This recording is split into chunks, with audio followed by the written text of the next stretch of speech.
আমার প্রিয় ছাত্রছাত্রীরা, আজকে আমরা উদ্ভিদ কোষ এবং প্রাণী কোষ নিয়ে আলোচনা করব।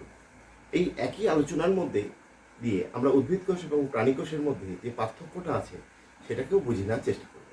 দেখা যাক উদ্ভিদ কোষ এবং প্রাণী কোষের পার্থক্যটা কেমন। দেখো, প্রথমে আমি একটা উদ্ভিদ কোষের ছবি এঁকে দেখাচ্ছি, তাহলে তোমরা ভালো করে দেখার চেষ্টা করো উদ্ভিদ কোষটা কেমন দেখতে। আমি এখানে একটা এঁকে দেখাচ্ছি।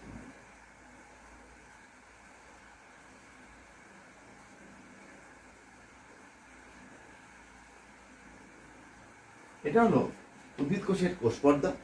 ঠিক তেমনিভাবে একই সাথে আমি প্রাণী কোষটাকেও এঁকে দেখাবো। এটা হলো প্রাণী কোষের কোষ পর্দা।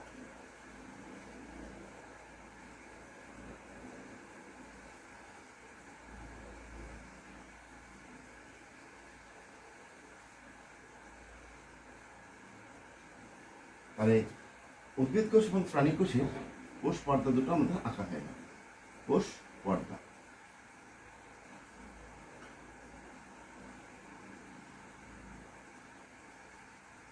এই দুটো হলো কোষ পর্দা। এখন উদ্ভিদ কোষের ক্ষেত্রে দেখো, কোষ পর্দার বাইরে আমি একটা কোষ প্রাচীর আঁকছি।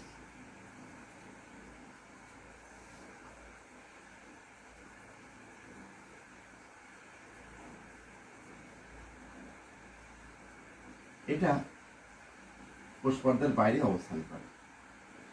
এটা মূলত সেলুলোজ এবং হেমিসেলুলোজ জাতীয় পদার্থ দিয়ে তৈরি হয়ে থাকে এই কোষ প্রাচীর। তাহলে তোমরা ভালো করে দেখে নাও, উদ্ভিদ কোষ এবং প্রাণী কোষে প্রথম একটা পার্থক্য আমি লক্ষ্য করতে পারছি। দেখো, উদ্ভিদ কোষের বাইরে আমি কিন্তু কোষ প্রাচীর এঁকেছি, কিন্তু প্রাণী কোষের বাইরে আমি কিন্তু কোনো কোষ প্রাচীর আঁকিনি। তাহলে উদ্ভিদ কোষ এবং প্রাণী কোষের প্রথম যে পার্থক্যটা আমি পেলাম সেটা হলো কোষ প্রাচীরের উপস্থিতি। কোষ প্রাচীর, কোষ প্রাচীরের উপস্থিতি। উদ্ভিদ কোষের ক্ষেত্রে কোষ প্রাচীর লক্ষ্য করা যায়, প্রাণী কোষের ক্ষেত্রে কোষ প্রাচীর লক্ষ্য করা যায় না। এইবার আমরা কোষের ভিতরের অংশগুলোকে দেখার চেষ্টা করব। প্রথমেই দেখো, আমরা জানি কোষের ভেতরে এই দুটোকে নিয়ে, অর্থাৎ কোষ পর্দা এবং কোষ প্রাচীর, এই অংশ, এবং প্রাণী কোষের ক্ষেত্রে কেবলমাত্র কোষ পর্দাকে নিয়ে তৈরি হয় কোষের আবরক অংশ।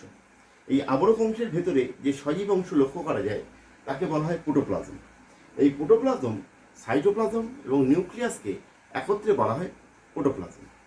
আমরা দেখো এখন নিউক্লিয়াসটাকে এঁকে দেখাবো। দেখো, উদ্ভিদ কোষেও একটা নিউক্লিয়াস দেখতে পাচ্ছি।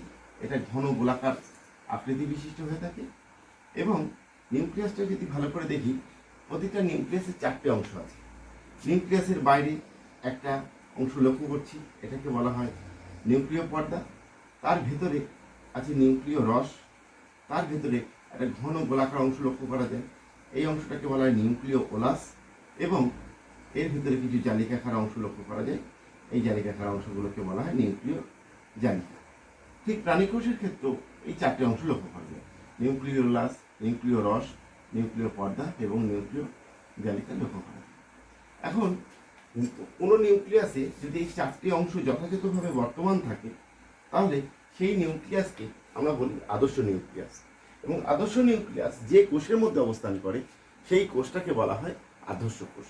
এখানে আমরা প্রথমেই কিন্তু যেটা দেখছি, উদ্ভিদ কোষ এবং প্রাণী কোষ, এটা কিন্তু আদর্শ কোষ, দুটোই কিন্তু আদর্শ কোষকে দেখা হচ্ছে। তো যাই হোক, নিউক্লিয়াস কেন।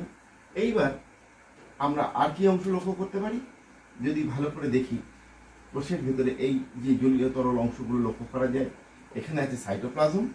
এই সাইটোপ্লাজমের মধ্যে কিছু কিছু জায়গা আছে যেখানে কোনো কিছুই থাকে না, ফাঁকা জায়গা, এইগুলোকে বলা হয় ভ্যাকুয়াল।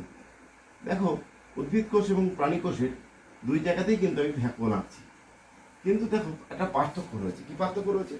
উদ্ভিদ কোষের ক্ষেত্রে যে ভ্যাকুয়ালটা এঁকেছি তার আকার দেখো অনেক বড়, এবং প্রাণী কোষের ক্ষেত্রে যে ভ্যাকুয়ালগুলো আমি এঁকেছি সেগুলো আকারে অনেক ছোট। শুধু তাই না, এখানে যে ভ্যাকুয়ালটা এঁকেছি এই ভ্যাকুয়ালটার আকার যেমন বড়, সংখ্যাও তেমন কম। ঠিক তেমনিভাবে এদের আকার ছোট হলে কি হবে, এদের সংখ্যাও অনেক বেশি। তাহলে উদ্ভিদ কোষ এবং প্রাণী কোষের আর একটা পার্থক্য কি পেলাম, যে উদ্ভিদ কোষের ভ্যাকুয়ালের আকার বড় এবং প্রাণী কোষের ভ্যাকুয়ালের আকার ছোট। প্রাণী কোষের ভ্যাকুয়ালের সংখ্যা বেশি, উদ্ভিদ কোষের ভ্যাকুয়ালের সংখ্যা কম। তাহলে এটা আরেকটা পার্থক্য আমি লক্ষ্য করলাম। এইবার আমরা দেখব কোষের মধ্যে কিছু যে সমস্ত কোষীয় অঙ্গাণুগুলোকে দেখতে পাই, সেই কোষীয় অঙ্গাণুগুলোকে আমরা দেখার চেষ্টা করব। উদ্ভিদ কোষে আমি প্রথমেই একটা কোষীয় অঙ্গাণু আঁকার চেষ্টা করছি। এই যে কোষীয় অঙ্গাণুটা আছে, এই কোষীয় অঙ্গাণুটাকে বলা হয় এন্ডোপ্লাজমিক রেটিকুলাম। এন্ডোপ্লাজমিক রেটিকুলাম বা আমরা এন্ডোপ্লাজমিক জালিকাও বলে থাকি। উদ্ভিদ কোষ এবং প্রাণী কোষ উভয় কোষের ক্ষেত্রেই এই এন্ডোপ্লাজমিক জালিকা লক্ষ্য করা যায়। এন্ডোপ্লাজমিক জালিকা লক্ষ্য করা যায়। উদ্ভিদ কোষ এবং প্রাণী কোষ উভয় কোষের ক্ষেত্রেই এই এন্ডোপ্লাজমিক জালিকা লক্ষ্য করা যায়। এইবার এছাড়া আর কি আছে? এন্ডোপ্লাজমিক জালিকার গায়ে দেখো ছোট ছোট ছোট ছোট অংশ লক্ষ্য করা যাচ্ছে। এটা নিউক্লিয় পর্দার গায়েও লক্ষ্য করা যায়। এই কোষীয় অঙ্গাণুটাকে বলা হয়, এই কোষীয় অঙ্গাণুটাকে বলা হয় রাইবোজোম। উদ্ভিদ কোষ এবং প্রাণী কোষ উভয় কোষের ক্ষেত্রেই এই রাইবোজোম লক্ষ্য করা যাচ্ছে। উদ্ভিদ কোষ এখানেও দেখো এন্ডোপ্লাজমিক রেটিকুলামের গায়ে রাইবোজোম অবস্থান করেছে, নিউক্লিয় পর্দার গায়ে রাইবোজোম অবস্থান করেছে। এইবার আমরা চলে যাব অন্য আরেকটা কোষীয় অঙ্গাণু। দেখো প্রাণী কোষের ক্ষেত্রে এই নিউক্লিয়াসের কাছে একটা কোষীয় অঙ্গাণু আমি আঁকছি। কোষীয় অঙ্গাণুটা দেখতে অনেকটা তারার মতন, তারা আকৃতি বিশিষ্ট। এই অংশটাকে বলা হয়, এই কোষীয় অঙ্গাণুটাকে বলা হয় সেন্ট্রোজোম। কিন্তু এই সেন্ট্রোজোম কিন্তু আমি উদ্ভিদ কোষে আঁকিনি। তাহলে এখান থেকে একটা পার্থক্য অবশ্যই তোমরা পেলে। প্রাণী কোষের ক্ষেত্রে সেন্ট্রোজোম থাকে, প্রাণী কোষের ক্ষেত্রে সেন্ট্রোজোম থাকে, কিন্তু উদ্ভিদ কোষের ক্ষেত্রে সেন্ট্রোজোম থাকে না। আচ্ছা, আর দেখো উদ্ভিদ কোষে আমি আরেকটা কোষীয় অঙ্গাণু আঁকছি। এই কোষীয় অঙ্গাণুটা দেখতে অনেকটা ব্যাগের মতো, এটাও নিউক্লিয়াসের কাছে অবস্থান করে। এটা উদ্ভিদ এবং প্রাণী উভয় কোষই দেখতে পাওয়া যায়। এই কোষীয় অঙ্গাণুটাকে বলা হয় গলগি বডি, এটাকে বলা হয় গলগি বডি। তাহলে এখানে কিন্তু কোনো পার্থক্য নেই। তাহলে আর কোনো পার্থক্য আছে কিনা আমরা ভালো করে দেখি। দেখো আমি আবার একটা কোষীয় অঙ্গাণু আঁকছি। এই কোষীয় অঙ্গাণুটা নাম হলো লাইসোজোম। এই কোষীয় অঙ্গাণুটার নাম হলো লাইসোজোম। এটা দেখতে অনেকটা গোলাকার ডিম্বাকার হয়ে থাকে। এর কাজ হলো লাইসোজাইম উৎপন্ন করা। এই লাইসোজোম শুধুমাত্র প্রাণী কোষে থাকে। লাইসোজোম, এই লাইসোজোম কেবলমাত্র প্রাণী কোষে লক্ষ্য করা যায়, কিন্তু উদ্ভিদ কোষে থাকে না। তাহলে এটা একটা পার্থক্য। আর কি আছে? এইবার আমরা যদি ভালো করে দেখি, উদ্ভিদ কোষ এবং উদ্ভিদ কোষে এরকম শিম বীজের মতন আকৃতি বিশিষ্ট কিছু কোষীয় অঙ্গাণু লক্ষ্য করা যায়। প্রাণী কোষের ক্ষেত্রেও এই কোষীয় অঙ্গাণুগুলোকে লক্ষ্য করা যায়। এই কোষীয় অঙ্গাণুকে বলা হয় মাইটোকন্ড্রিয়া। এটা শিম বীজের মতন আকৃতি বিশিষ্ট হয়ে থাকে। এটিপি উৎপাদনে সহায়তা করাই এর প্রধান কাজ, অর্থাৎ এরা শক্তি উৎপাদন করতে সাহায্য করে। তাহলে এই মাইটোকন্ড্রিয়ার ক্ষেত্রে কোনো পার্থক্য পাওয়া যাচ্ছে না। উদ্ভিদ কোষেও মাইটোকন্ড্রিয়া থাকে, প্রাণী কোষেও মাইটোকন্ড্রিয়া থাকে। আর এইবার দেখো একটা কোষীয় অঙ্গাণু আমি আঁকছি, যেটা কিনা উদ্ভিদ কোষে আঁকছি। এই কোষীয় অঙ্গাণুগুলোকে দেখতে অনেকটা গোলাকার ডিম্বাকার আকৃতি বিশিষ্ট হয়ে থাকে। কোষের সাইটোপ্লাজমে ছড়িয়ে ছিটিয়ে অবস্থান করে। কোষের কোনো নির্দিষ্ট জায়গায় থাকে না, ছড়িয়ে ছিটিয়ে অবস্থান করে। এই কোষীয় অঙ্গাণুকে বলা হয়, এই কোষীয় অঙ্গাণুকে বলা হয় প্লাস্টিড। পয়লায় আকার, দুটো ছয়টায় হর্ষই প্লাস্টিড। তাহলে এটা কিন্তু দেখো প্রাণী কোষে কিন্তু আমি আঁকি।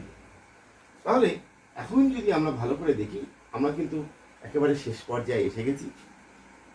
উদ্ভিদ কোষ এবং প্রাণী কোষ এর গঠনটাকে আমরা ভালো করে দেখলাম, এবং আমাদের আজকে আলোচনার বিষয় ছিল উদ্ভিদ কোষ এবং প্রাণী কোষের পার্থক্য।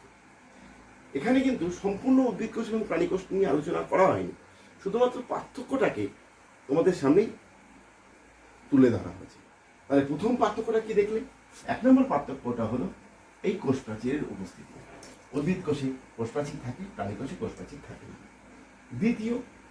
দ্বিতীয়টা পার্থক্যটা হলো প্রাণী কোষের ক্ষেত্রে সেন্ট্রোজোম লক্ষ্য করা যায়।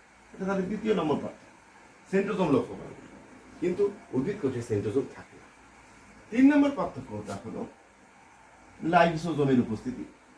প্রাণী কোষের ক্ষেত্রে লাইসোজোম থাকে, কিন্তু উদ্ভিদ কোষের ক্ষেত্রে লাইসোজোম থাকে না। এটা একটা পার্থক্য। 4 নম্বর পার্থক্য হলো প্লাস্টিড।